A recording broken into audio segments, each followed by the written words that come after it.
Hello student, welcome to Vidyalakshmi coaching. Student, मैं आप लोगों के लिए आज क्लास 8 मैथमेटिक्स एक्सरसाइज 1.2 जो कि 4 नंबर क्वेश्चन से लेकर आई है। ठीक है, 4 नंबर क्वेश्चन है कि निम्नलिखित को सत्यापित कीजिए, यानी प्रूफ कीजिए। ठीक है, तो ए नंबर क्वेश्चन दे रखे हैं -2/3। तो देखिए, इसको हम लोग LHS ले लेते हैं और इसको RHS से ले लेते हैं। ठीक है,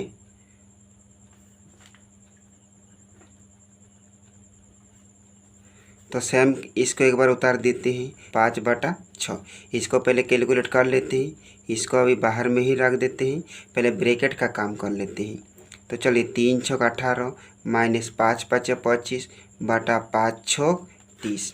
फिर देखिए -2/3 अब प्लस, अब माइनस है तो 25 में यदि 18 चला गया तो आपका 7 बचा, बड़ा में माइनस है तो माइनस होगा बटा 30। फिर देखिए -2/3 प्लस माइनस माइनस और 7/30। अब इधर उधर गुना करें बहुत ज़्यादा हो जाएंगे, इससे अच्छा नीचे का हम लोग एलसीएम ले लेते हैं। 3 और 30 का एलसीएम लेंगे तो 30 ही होंगे। अब इसको 30 लाना होगा तो इसको 30 लाने के लिए 10 से गुना करेंगे, तो इसको 10 से न गुना करके इसको 10 से गुना कर दीजिए तो 2 10 है 20, माइनस ही तो 7 ही होंगे। अब देखिए माइनस माइनस प्लस लेंगे, चिन्ह माइनस, 20 और 7 यानी 27/30, इसको सेम रख दीजिए। फिर अब हम लोग इधर आते हैं RHS से, RHS वाला भी एक बार सेम उतार देंगे, ब्रैकेट बंद, प्लस माइनस माइनस कर देते हैं 5/6। अब फिर उसी तरह भिन्न का जोड़ घटा करते हैं, 2 × 5 = 10 प्लस 3 × 3 = 9 बटा 3 × 5 = 15। इसको ब्रैकेट बंद कर देते हैं और सेम लिख देते हैं। देखिए अब यहाँ पर प्लस माइनस माइनस माइनस मैंने घटा तो 10 में 9 चला गया तो एक बचा, बड़ा में माइनस है तो माइनस, फिर माइनस 5/6। अब देखिए नीचे का लॉस लेंगे तो 30 ही होंगे, और 30 लाने के लिए 2 से गुना करना पड़ेगा, तो इसको न गुना करके इसको कर दीजिए 2 से। फिर 30 लाने 5 से गुना करना पड़ेगा, तो इसको 5 से गुना कर दीजिए, यानी 2 × 5 = 10। अब देखिए 5 से गुना करना पड़ेगा, यानी 5 × 5 = 25 हो जाएंगे। ओके, अब 25 माइनस माइनस प्लस लेंगे, चिन्ह माइनस, 2 और 25 27/30। देखिए ये दोनों इक्वल टू आया, तो हम लोग लिख सकते हैं कि LHS = RHS, यही प्रूफ्ड हो गया। ओके, चलिए अब फिर देखिए लास्ट क्वेश्चन, यानी 4 का B नंबर। तो चलिए इसको पहले हम लोग LHS से लिख देते हैं, तो सेम एक बार लिखेंगे 7/10। तो देखिए इसको पहले कैलकुलेट कीजिए, 3 × 5 = 15 माइनस 4 × 2 = 8 बटा 4 × 5 = 20 माइनस 7/10। फिर 15 में यदि 8 चला गया तो 7 बचा, 20 ब्रैकेट तोड़ देते हैं 7/10। अब देखिए नीचे का लॉस लेंगे तो 20 ही आएगा, ये तो 20 है, ये है सिर्फ ऊपर वाला। इसको 20 लाने के लिए 2 से गुना करना पड़ेगा, तो इसको 2 से गुना कर दी, 2 × 7 = 14, यानी 14 में 7 किया तो 7 बचा, बड़ा में माइनस है तो -/20, ये तो काट कुट होंगे नहीं। फिर इधर करते हैं इसको RHS से, तो सेम क्वेश्चन उतार देते हैं 10, यह माइनस है। ओके, फिर इसको बाहर में ही रख देते हैं, अभी ब्रैकेट का काम पहले कर लेते हैं, 2 × 10 = 20 माइनस 5 × 7 = 35 बटा 5 × 10 = 50। फिर देखिए 3/4, अब प्लस माइनस प्लस माइनस माने जोड़, 35 और 20 यानी 30 और 20 50 और 5 55/50। क्लियर। अब देखिए अब नीचे का लॉस लेंगे तो 100 हो जाएगा।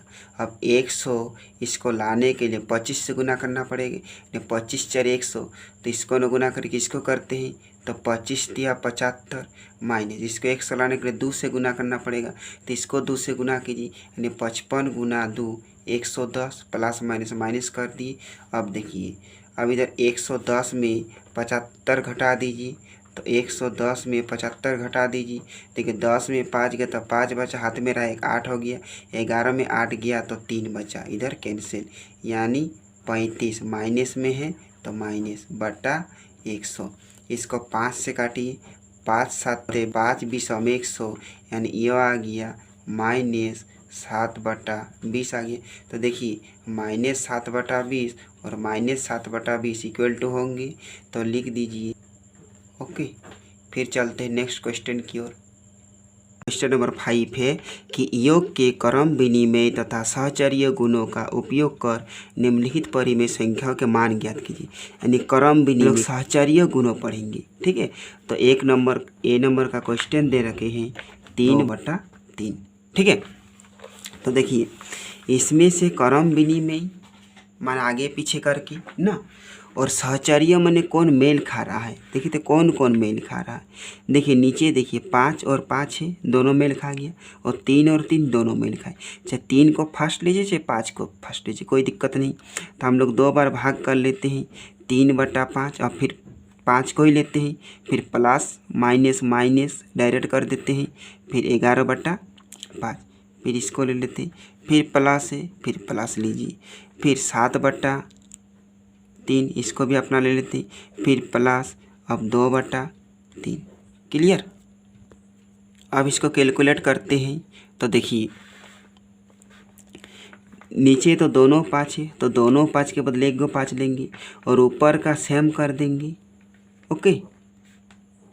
अब फिर देखिए नीचे भी 3 है दोनों तरफ, तो 1 3 लिखेंगे, और ऊपर का सिर्फ वो जियों का त्यों कर देंगे, ओके। फिर देखिए 11 में यदि 3 चला गया तो आपका 8 बचा, बड़ा में माइनस है तो माइनस बचा, बटा 15 ब्रैकेट तोड़ दीजिए। फिर 7 और 2 9/3 ना। अब फिर गुना करते हैं, 3 8 24 माइनस दे रखे, फिर प्लस 5 9 45 बटा 5 दिया 15। अब फिर इसको जोड़ घटा करते, प्लस माइनस माइनस, 48 में 24, तो 45 में 24 घटा दीजिए, यानी 5 में 4 गया तो 1 बचा, फिर 4 में 2 गया तो 2 बचा, यानी 21 बचा। बड़ा में प्लस है तो कुछ देने की ज़रूरत नहीं है, और 15 ये काटकुट होंगे 21, और 3 5 15, यानी आया क्या 7/5। क्लियर। 5 का B number question 1/2 plus -1/6 plus -2/3 plus 2/6। तो उसी तरह हम लोग चेंज कीजिए 1/2 2/6। क्लियर। फिर कीजिए 2 3 1 के 3 -2 2 4 बटा 2 तिया 6। फिर कीजिए दोनों 6 के बदले 1 तो 6 लीजिए, ऊपर का सेम उतार दीजिए, ठीक है।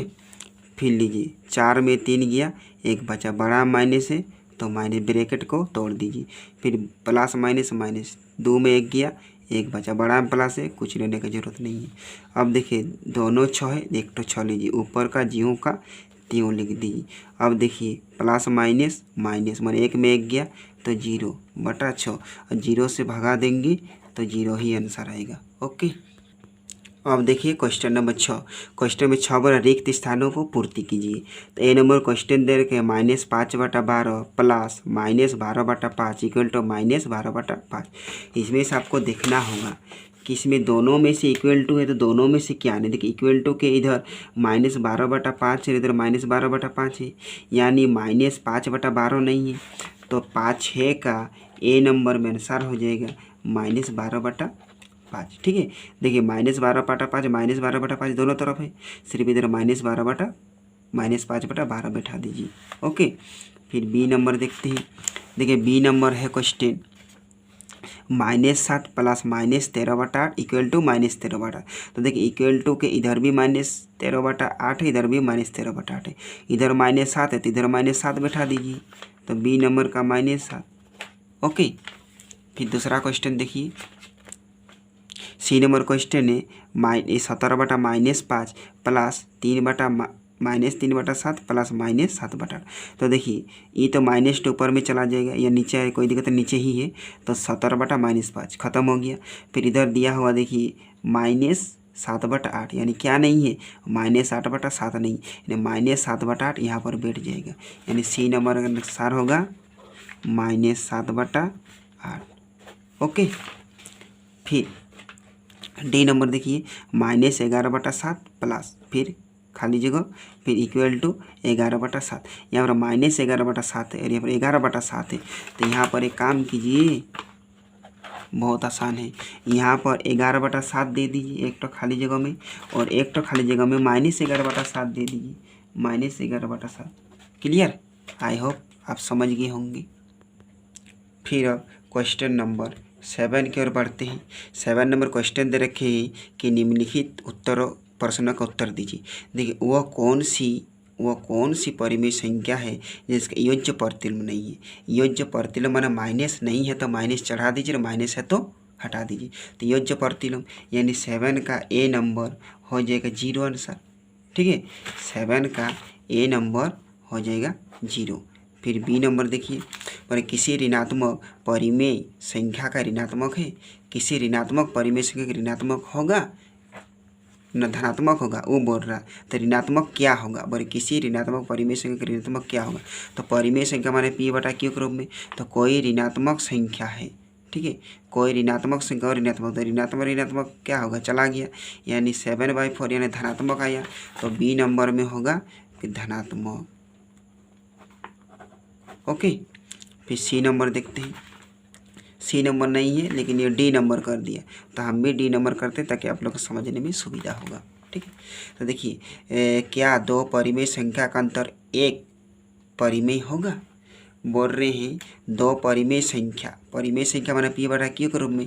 तो देखिए, दो परिमेय नहीं, मानिए इसको 2/7 को फिर 3/5 कर देंगे, इसको कैलकुलेट करेंगे तो एक गो संख्या नहीं आएगा, एक गो संख्या आ जाएगा यहाँ पर ना, यानी डी नंबर में हाँ होंगे। ठीक है, फिर ई नंबर में देखते हैं।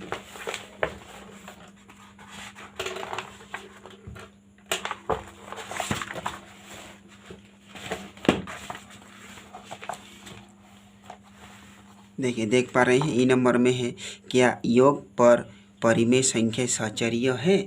तो योग पर परिमेय संख्याएं सहचर्य तो हम लोग पढ़े हैं, तो योग बोलेगा तो हाँ होगा, और अगर व्यवकलन या अंतर बोलेगा तो यह नहीं होंगे। ओके। फिर ऐप नंबर देखते हैं। ऐप नंबर बोले क्या योग के अंतर्गत परिमेय संख्या क्रम विनिमय है। तो क्रम विनिमयता भी हम लोग पढ़ चुके हैं अभी, तो योग के क्रम विनिमयता है, तो ऐप नंबर में भी हो जाएंगे हाँ। ठीक है, अब जी नंबर देखते हैं। जी नंबर बोला क्या व्यवकलन के अंतर्गत परिमेय से क्रम, देखिए व्यवकलन बोला है, व्यवकलन माने घटाव, तो घटाव बोलेगा तो नहीं, तो जी नंबर में कीजिए नहीं। ओके। अब देखते एच नंबर में फिर बोला क्या व्यवकलन का अंतर परिमेय से सहचर्य, फिर व्यवकलन बोला है और यहाँ पर योग बोला है, तो इसलिए हाँ हुआ, और व्यवकलन बोलेगा तो नहीं होगा। ठीक है, फिर आई नंबर देखते हैं। बोला वह कौन सी परिमेय संख्या है जो अपने ऋणात्मक के समान है, यानी देखिए 0 में माइनस नहीं होता है, यानी समान है तो 0। ठीक है, अब जे नंबर देखते हैं। जे नंबर बोल रहे हैं कि परिमेय संख्याओं के योज्य तत्समक है, माने योज्य तत्समक, तो 0 का कोई योज्य तत्समक नहीं होते हैं। क्लियर? आई होप आपका क्लियर हो चुके होंगे।